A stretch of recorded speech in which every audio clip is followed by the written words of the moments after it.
देखो मास्टर जी सो रहे हैं स्कूल में।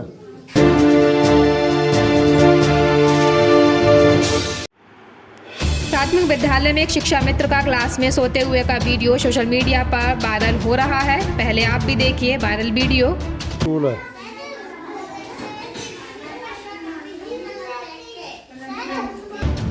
वीडियो में साफ तौर पर देखा जा सकता है कि प्राथमिक विद्यालय में क्लास चल रही है। बच्चे क्लास में मौजूद हैं और मास्टर साहब पढ़ाने की बजाय कुर्सी पर बैठे बैठे सो रहे हैं।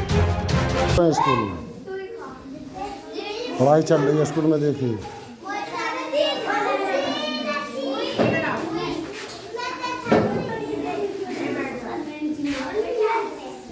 हेड बुला, अपनी हेड कहाँ तुम्हारी? बुला हेड। देखो मास्टर जी सो रहे हैं स्कूल में।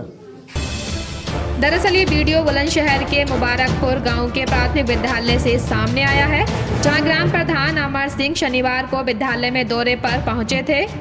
उसी दौरान शिक्षा मित्र आनंद गौतम कुर्सी पर बैठकर खर्राटे भरते नजर आए।